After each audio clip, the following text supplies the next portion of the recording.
ओम नमः शिवाय। हरितालिका तीज व्रत कथा। एक बार भगवान शिव ने पार्वती जी को उनके पूर्व जन्म का स्मरण कराते हुए उन्हें हरितालिका तीज व्रत की कथा का महत्व पार्वती जी को सुनाया। श्री शंकर जी बोले, हे गौरी, पर्वतराज हिमालय पर स्थित गंगा के तट पर तुमने अपनी बाल्यावस्था में 12 वर्षों तक अधोमुख होकर घोर तप किया था। इतनी अवधि आप न अन्न खाकर पेड़ों के सूखे पत्ते चबाकर व्यतीत किए। माँ की विकराल शीतलता में तुमने निरंतर जल में प्रवेश करके तप किया। वैशाख की जला देने वाली गर्मी में तुमने पंचाग्नि से शरीर को तपाया।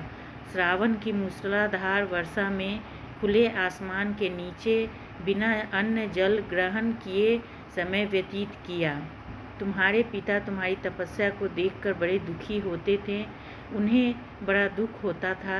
एक दिन तुम्हारी तपस्या तथा पिता के दुख को देखकर नारद जी तुम्हारे घर पधारे। तुम्हारे पिता ने हृदय से अतिथि सत्कार करके उनके आने का कारण पूछा। तब नारद जी ने कहा, गिरिराज, मैं भगवान विष्णु के भेजने पर यहाँ उपस्थित हुआ हूँ। अब आपकी कन्या ने बड़ा घोर तप किया है। इससे प्रसन्न होकर वे आपकी सुपुत्री से विवाह करना चाहते हैं। इस संदर्भ में मैं आपकी राय जानना चाहता हूँ। नारद जी की बात सुनकर आप बहुत प्रसन्न हुए। प्रसन्नचित्त होकर वे बोले, श्रीमान, यदि स्वयं विष्णु मेरी कन्या का वरण करना चाहते हैं तो भला मुझे क्या आपत्ति हो सकती है। वो तो साक्षात ब्रह्मा हैं। हे महर्षि, यह तो हर पिता की इच्छा होती है कि उसकी पुत्री सुख संपदा से युक्त पति के घर की लक्ष्मी बने। पिता की खुशनसीबी में इसी में है कि पति के घर जाकर उसकी पुत्री पिता के घर से अधिक सुखी रहे। तुम्हारी पिता की स्वीकृति पाकर नारद जी विष्णु के पास गए और उन्हें तुम्हारी विवाह के निश्चित होने का समाचार सुनाया। मगर इस संबंध की बात जब तुम्हारे कान में पड़ी तो तुम्हारे दुख का ठिकाना न रहा। तब तुमने मन की पीड़ा अपनी एक सहेली को बताया। मैंने सच्चे हृदय से भगवान शिव शंकर का वरण किया है, किंतु मेरे पिता ने मेरा विवाह विष्णु जी से निश्चय कर दिया है। मैं विचित्र धर्म संकट में हूँ। अब क्या करूँ? प्राण छोड़ देने के अतिरिक्त अब मेरे पास कोई उपाय शेष नहीं बचा है। तुम्हारी सखी बड़ी ही समझदार थी। उसने कहा, सखी, प्राण त्यागने में क्या कारण है? प्राण त्यागने से क्या कारण है? संकट के मौके पर धैर्य से काम लेना चाहिए। नारी के जीवन की सार्थकता इसी में है कि पति रूप में हृदय से जिसे एक बार स्वीकार कर ले, पूरे जीवन उसी से निर्वाह करे। सच्ची आस्था और निष्ठा के समक्ष तो ईश्वर को भी समर्पण करना पड़ता है। मैं तुम्हारी घनघोर जंगल में ले चलती हूँ, जहाँ साधन भी हो सके और जहाँ तुम्हारे पिता तुम्हें खोज भी ना पाएं। वहाँ तुम साधन में लीन हो जाना। मुझे विश्वास है कि ईश्वर अवश्य ही तुम्हारी सहायता करेंगे। तुमने ऐसा ही किया। तुम्हारे पिता तुम्हें घर पर न पाकर बड़े दुखी तथा चिंतित हुए। वे सोचने लगे कि तुम जाने कहाँ चली गई।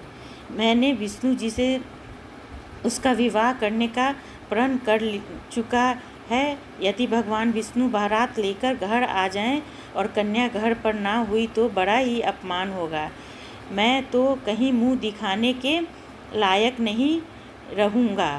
यह सब सोचकर गिरिराज ने जोर शोर से तुम्हारी खोज शुरू करवा दी। इधर तुम्हारी खोज होती रही और उधर तुम अपनी सखी के साथ नदी के तट पर एक गुफा में मेरी आराधना में लीन थी। भाद्रपद शुक्ल तृतीया को हस्त नक्षत्र था। उस दिन तुमने रेत के शिवलिंग का निर्माण करके व्रत किया।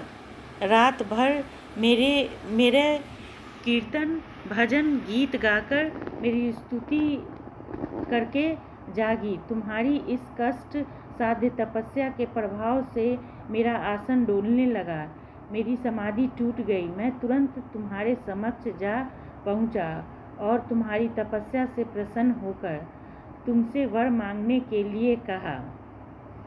तब अपनी तपस्या के फलस्वरूप मुझे अपने समक्ष पाकर तुमने कहा, मैं हृदय से आपको पति के रूप में वर्ण कर चुकी हूँ।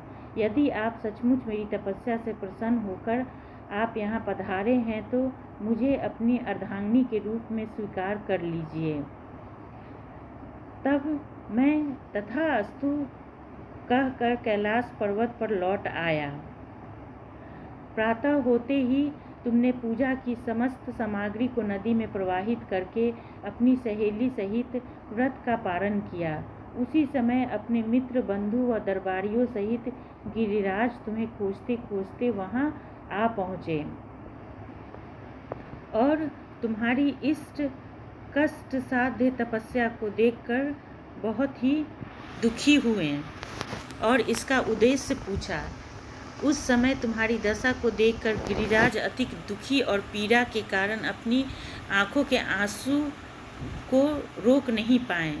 तुमने उनके आंसू को पोंछते हुए विनम्र स्वर में कहा, पिताजी, मैं अपने जीवन का अधिकांश समय कठोर तपस्या में बिताया है।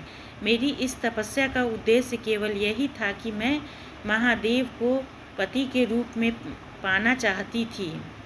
आज मैं अपनी तपस्या की कसौटी पर खरी उतर चुकी हूँ। आप क्योंकि विष्णु जी से मेरा विवाह करने का निर्णय ले चुके थे, इसलिए मैं अपने आराध्य की खोज में घर से छोड़कर चली आई।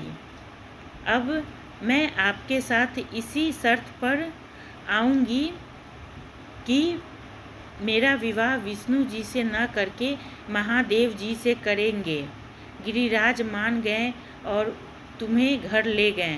कुछ समय पश्चात शास्त्रों विधि विधान पूर्वक उन्होंने हम दोनों को विवाह सूत्र में बांध दिया। हे पार्वती, भाद्रपद की शुक्ल तृतीया को तुमने मेरी आराधना करके जो व्रत किया था, उसी के फलस्वरूप मेरी तुमसे विवाह हो सकी। इसका महत्व यह है कि मैं इस व्रत के करने वाली कुंवारियों को मनोवांछित फल देता हूँ। इसलिए सौभाग्य की इच्छा करने वाली प्रत्येक युवती यह व्रत पूरी एकनिष्ठा तथा आस्था से करना चाहिए। हर हर महादेव। धन्यवाद।